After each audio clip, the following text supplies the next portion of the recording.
226 երկրների և տարածքների մեջ Հայաստանը 70-րդ տեղում է։ Հայտնի բրիտանական Henley & Partners խորհրդատվական ընկերությունը և Alphageon համատեղ ներկայացրել են գլոբալ ներդրումային ռիսկի և դիմադրողականության ինդեքսը։ Այն մշակված է շուրջ 3000 տվյալների հիման վրա, որոնք ամփոփված են երկու հիմնական չափորոշիչներով՝ ռիսկ և դիմադրողականություն, ընդգրկում են 226 երկիր և տարածք 13 լայնածավալ ցուցիչների շրջանակում։ Հայաստանի ռիսկայնությունը 100-ից գնահատվում է 28,98, դիմադրողականությունը 57,99։ Այս երկու բաղադրիչների համադրման արդյունքում ձևավորվում է մեկ միասնական միավոր, որը մեր դեպքում 64,5 է։ Մի դեպքում բարձր միավորները վկայում են ավելի մեծ ռիսկի մասին, մյուս դեպքում բարձր միավորները նշանակում են ավելի մեծ դիմադրողականություն։ Գրավելով 70-րդ հորիզոնականը ունենալով մոտավորապես 65 գործակից, ցածր ռիսկային դաշտում ենք գտնվում։ Երկու գործոն կա, որը մեր երկրին որոշակի առումով ռիսկայնության դաշտում չի մտցնում ամենացածր ռիսկերի մեջ, դրանք պայմանավորված են որոշակի իրավական կարգավորումների ռիսկով եւ քաղաքական անկայունության։ Ինչ վերաբերում է մյուս գործոններին, ինչպիսին են օրինակ ինֆլյացիոն ռիսկերը, մեր մոտ դրանք կարգավորվում են եւ ցածր են, արտարժույթի տատանողականությունը եւս եւ կլիմայի պայմանները եւս բարենպաստ են։ Հայաստանը համաձայն այս ցուցանիշի դասվում է ցածր ռիսկայնության եւ բարձր դիմադրողականության երկրների խմբում, ինչը որ դրական ցուցանիշ է։ Դիմադրողականության տեսանկյունից Հայաստանի դիրքերը հատկապես թույլ են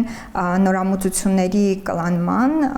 եւ ադապտացման տնտեսության մեջ տեսանկյունից եւ ներդրումների ծավալի տեսանկյունից տնտեսության մեջ իրականացված, ինչպես նաեւ պետական կառավարման եւ կարգավորումների տեսանկյունից։ Սրանք այն թույլ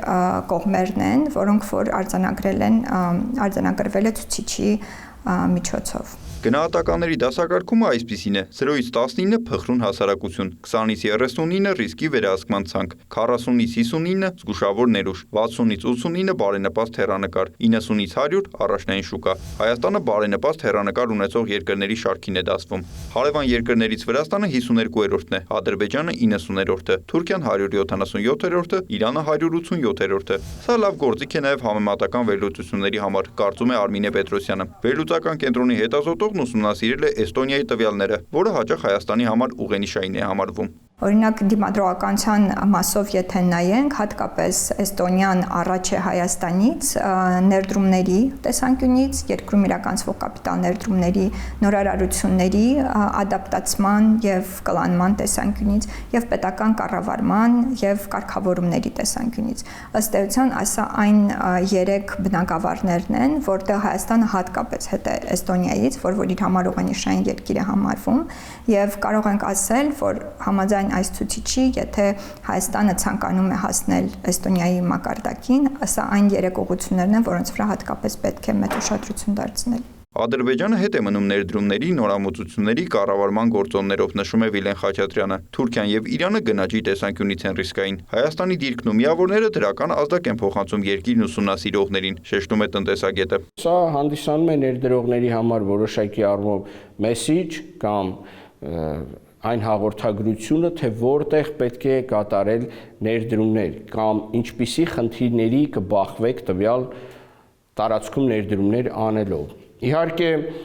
վերջերս բավականին շատ խոսվում է կլիմայի փոփոխությունների գործոնի մասին եւ